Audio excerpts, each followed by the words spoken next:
WADR. Promoting dialogue. It's 6 p.m. in Dakar, 7 o'clock in Lagos. Good evening and many thanks for staying tuned to West Africa Democracy Radio, broadcasting on 94.9 FM and around the world at wadr.org. Welcome to Newslink. Here are the top stories.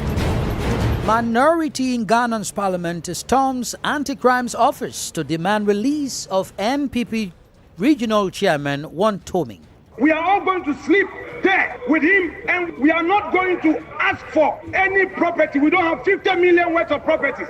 WAEC office apologizes for night examination in Nigeria, blames logistics challenge. We deeply regret it, and we have taken all steps necessary to ensure that this is nipped into the bud. It doesn't occur again. Mali creates national gold refinery with Russian support. And Liberia's immigration service begins a data capturing exercise for Burkinabes in the country over rising tension with locals. Stay with us for details of these stories and more. Here is Augustine Coley with Newslink.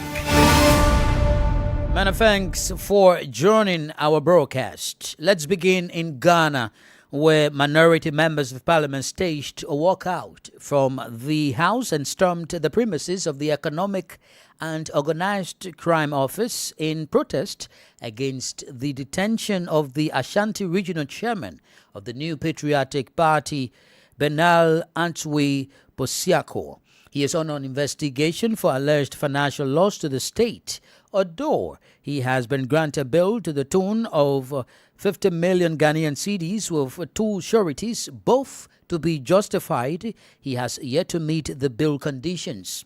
NPP MPs have described the bill's conditions as excessive and politically motivated. However, the ruling National Democratic Congress has condemned the actions of the minority MPs, labeling them as lawless and threat to due process. WADR Edited reports.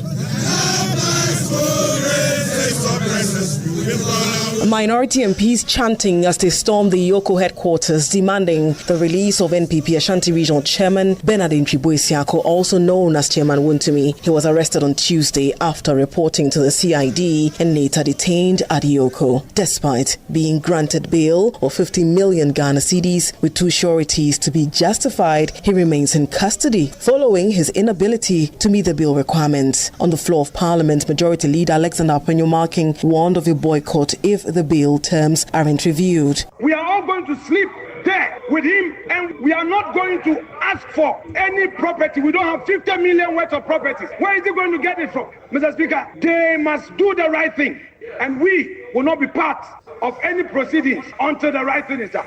But First Deputy Speaker Bernard Ahiafo advised the minority and Chairman Wantomi to follow due process to vary the bill conditions. Having regard to the constitutional principle, the supreme law of the land, above and beyond which no further law exists, what then is expected of Parliament? I believe this is a matter that can adequately be addressed by the judiciary. For me, if a decision of an institution can be challenged at the court, if a security agency poses a bail condition that you feel that the bail condition is harsh, I do not think Parliament will have the authority to call for a review of that particular decision.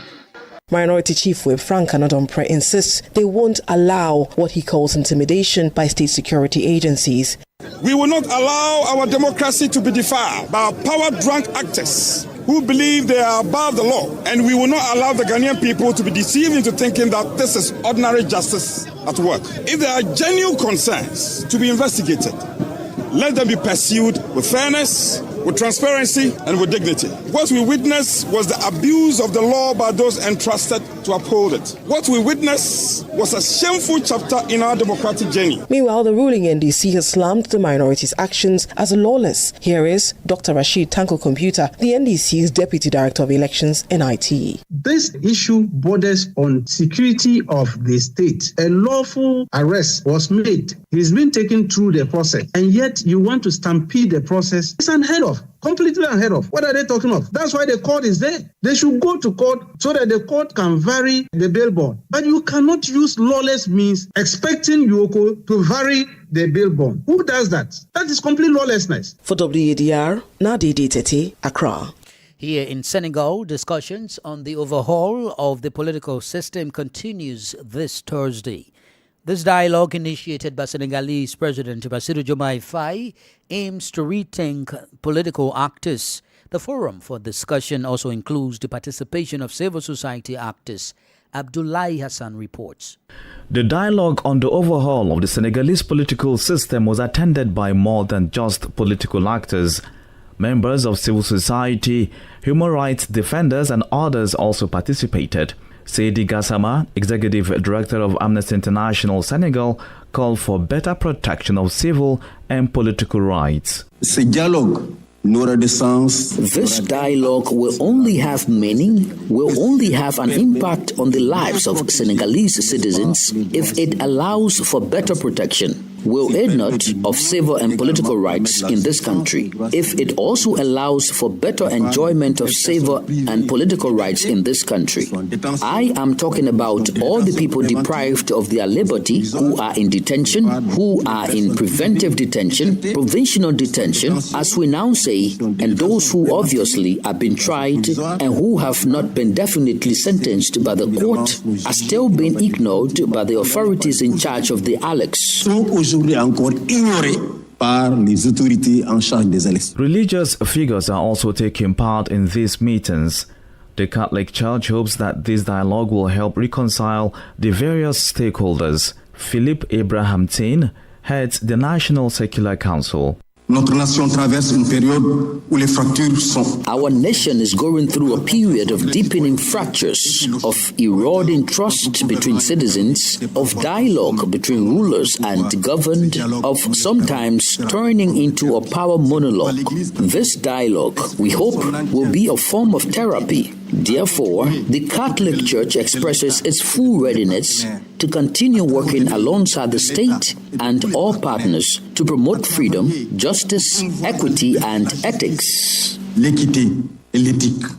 These meetings will be held until June 4th and are expected to lead to consensus for an overhaul of the Senegalese political system.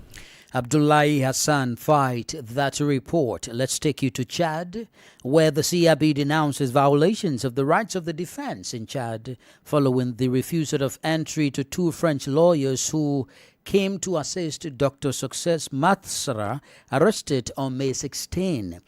The International Conference of Bars, CRB, has officially responded to the ongoing political and judicial crisis in Chad, which arose following the arrest of Dr. Masra, politician and former Prime Minister, on May 16.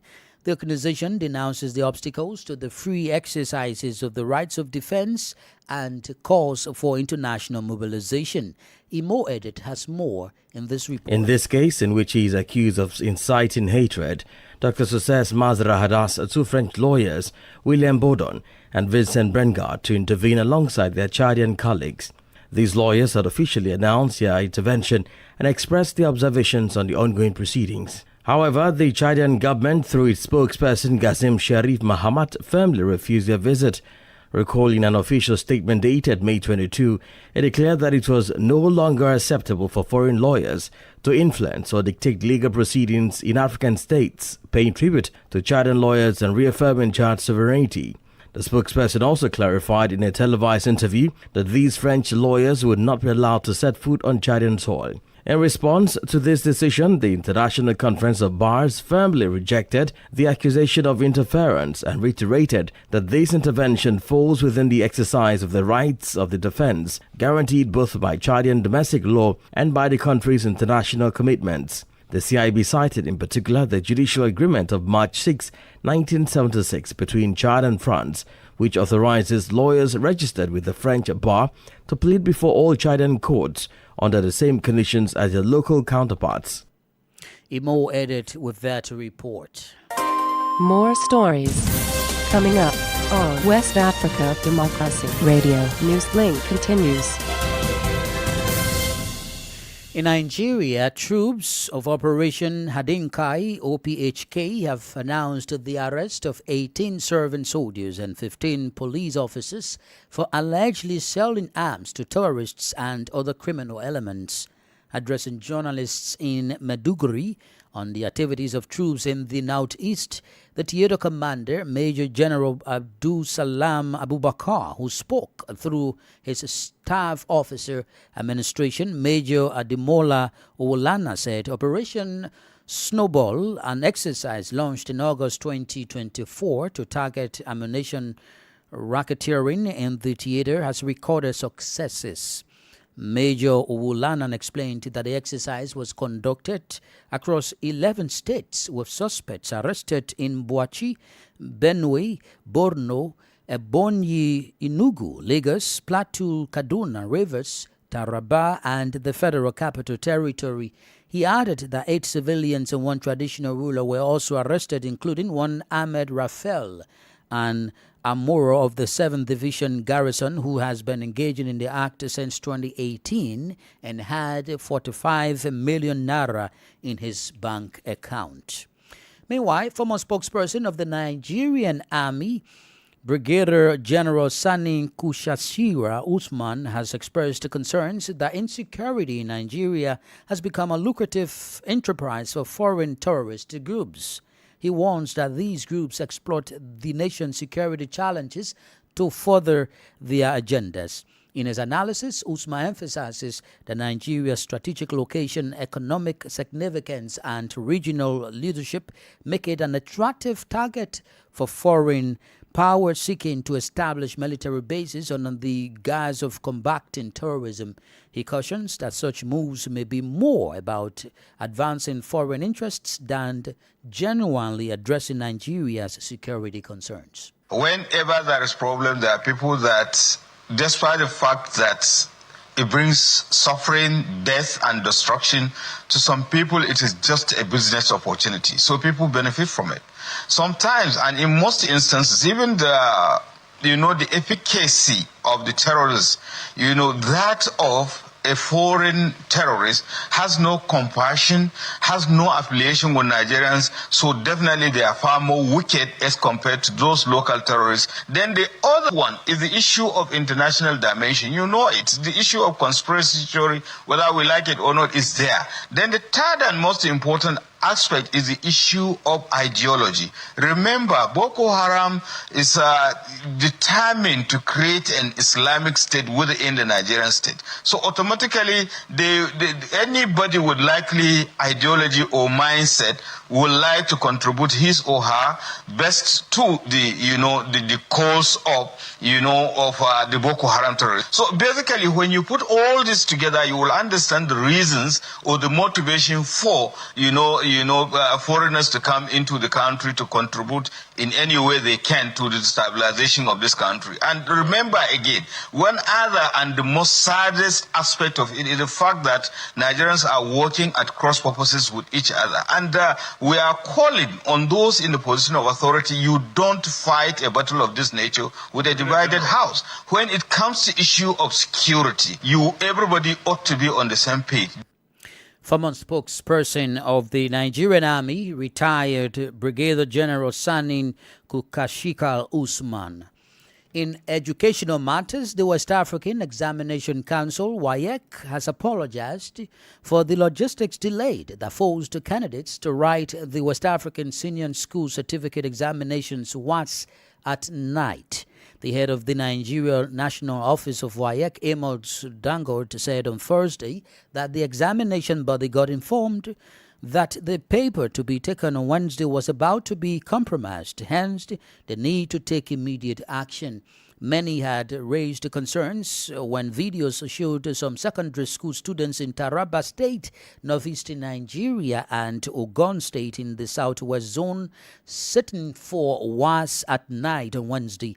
Addressing the matter, the WAEC boss apologized and stated that the incident won't recur.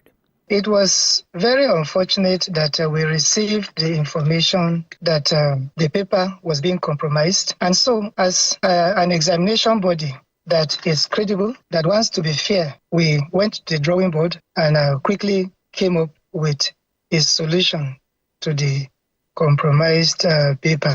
So the preparation for the examination for that paper took off in earnest. We were able to achieve the aim we set out to, that is to prevent leakage. We were able to do that, but unfortunately, some other issues lurking in the dark reared their heads and affected the timely conduct of the examination. And that is particularly with regards to logistics. We had serious logistical problems. And for the vehicle that was conveying the exam material to Taraba, it broke down on the road in the middle of the night. And efforts to ensure that materials were recovered and sent to the place could not be achieved in time. So these were some of the reasons, and I want to say that we deeply regret it, and we have taken all steps necessary to ensure that this is nipped into the bud. It doesn't occur again. Amos Dangote is the head of WAEC Nigeria National Office. You are listening to Newslink on West Africa Democracy Radio, broadcasting from Dakar, Senegal. Here is a reminder of our top stories. Minority in Ghana's parliament storms anti-crimes office to demand release of NPP regional chairman Wantoming. WAEC apologizes for night examination in Nigeria, blames logistics challenge. Mali creates national gold refinery with Russian support. Liberia's immigration service begins a data capturing exercise for Burkinabes in the country over rising tension with locals. We also have guest interview and sports news. Please stay with us.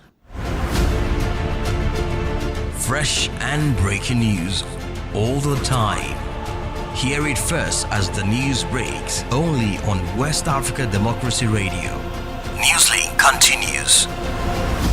Many thanks for joining us. We are streaming live on YouTube at WADR News and on Facebook, WADR English Service.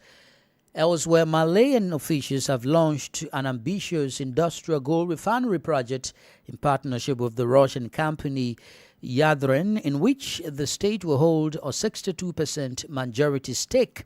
This strategic decision, adopted by the Council of Ministers on May 28, aims to locally develop the country's main resource, curb gross exports, and better regulate artisanal gold mining in a context of mining reforms and a decline in foreign investors.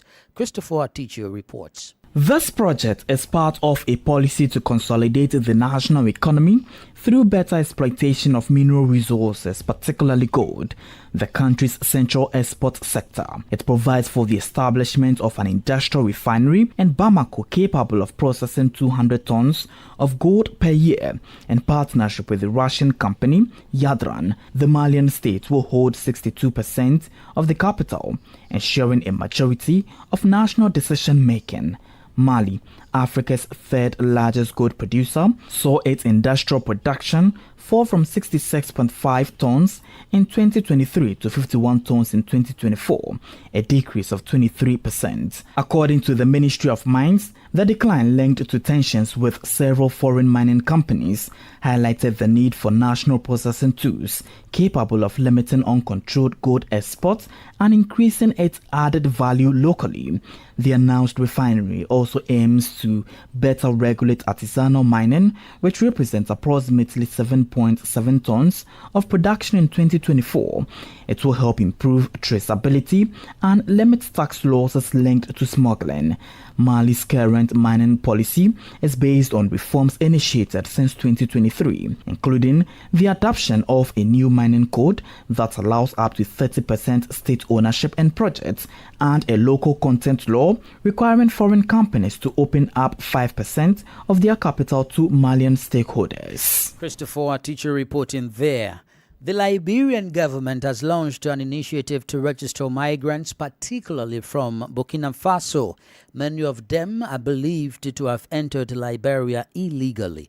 In this special feature, WADR's Monrovia correspondent Ibrahim Parker reports that these allegations have sparked widespread concerns among citizens, which warranted the establishment of a comprehensive database for migrants by the Immigration Service. Here is his report. The registration exercise has begun for migrants from Burkina Faso linking from Cote d'Ivoire in Rivergy, Grandjida and Maryland counties. A Deputy Information Minister for Public Affairs, Daniel Sando, stated that the effort seeks to bring order and accountability to immigration processes while promoting peaceful coexistence among African nations. So that's the essence of the registration. If you go to be registered, you tell the authorities, what are you doing in Liberia? How did you get here? And all those information will now be available for the government to act when appropriate. Liberia is signatory to various ECOWAS protocols that require you to protect the rights of all Africans in your country. County Commanders Peter Vanyamba and Elias Bakolo emphasized that the primary goal is to document and monitor the migrants within the counties. However, local officials remain concerned about the involvement of the Burkinabe migrants in illegal mining activities, particularly in Bon County. Here is Superintendent Howard Norris. And we see that they are using chemicals here. And all the workshops that we've been going to, they've been telling us that these chemicals are banned to come into this country. They ban it in Burkina Faso, they bring it here.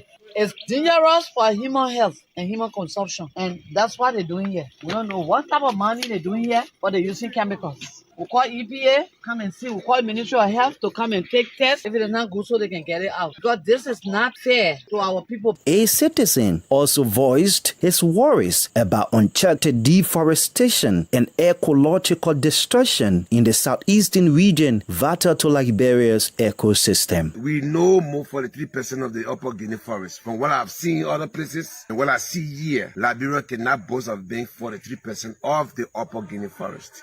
I stand to be corrected, but I'll doubt it anymore that we are at 43% of the Upper Guinea forest. Grandjida County Senator Thomas Yaya Nimlin traced the current migrant influx back 2 decades, linking it to territorial disputes that began under former President Ellen Johnson Sirleaf's administration, which allegedly led to the loss of around 3,000 hectares of land, now turned into cocoa farms in Cote d'Ivoire. The issue that has to do with Burkina Faso started 20 years ago, and the AFL left and went there and left them there. Today, the people are harvesting cocoa. They have taken that piece of land from Liberia. It has now become Cote d'Ivoire. They sent immigration.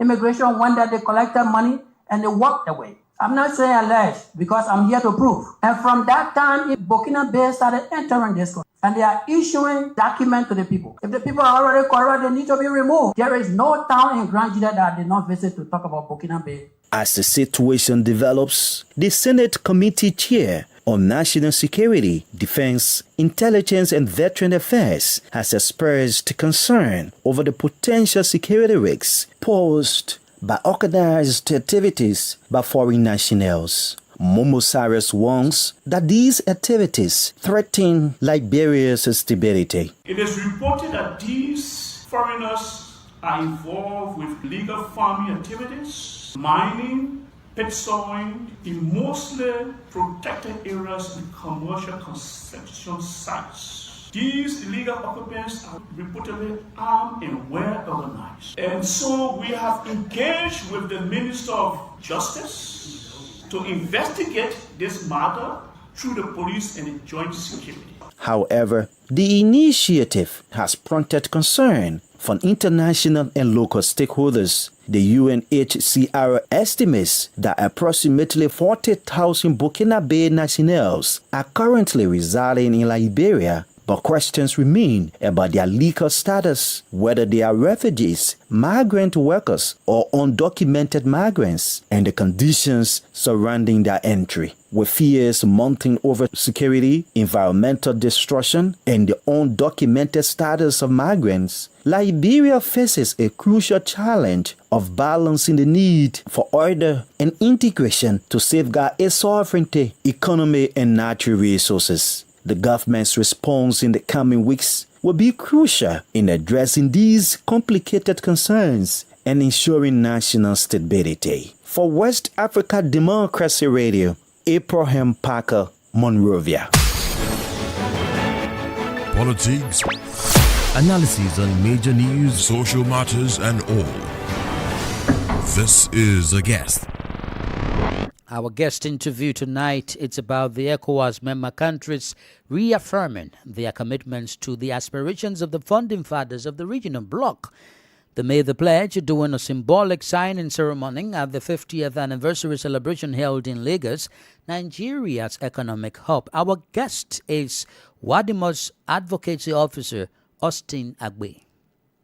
Let me congratulate all of us as citizens of ECOWAS on a 50th anniversary. It's a remarkable feat that we do not want to take for granted. And second of all, to congratulate the only surviving founding father, General Dr. Yakubu Gowon. And it is true that ECOWAS has met its objective of the past. The objective of ECOWAS was economic community of West African states. It was basically for economic purposes. But as time goes on, other protocols have emerged, new treaties have been signed. So beyond the foundation of ECOWAS. So today, there is really no way we can have economic stability without political stability. There is no way you can have economic stability without security. So it is key that there is an ECOWAS of the now and ECOWAS of the future.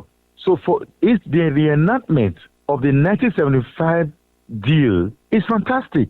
But ECOWAS of the future is still need to be pursued. For instance, ECOWAS came out with a protocol on good governance and democracy that required that certain threshold be made by member states. I think it is time to pursue that there cannot be good economic integration when there is no political stability and when there is no security. So it is important that as we move 50 years plus one, we work towards political stability. And that is why the call by General Gowon is very clear. Part of the challenge that is leading back to military rule in West Africa has to do with political stability, failure of democracy. And that is what you hear, like in Burkina Faso, the argument about democracy not meeting needs and all that democracy is backsliding. Again, the surviving father, General Gowon, made a passionate call to ECOWAS to rope in or have conversations with the AES members who have exited the bloc to come back.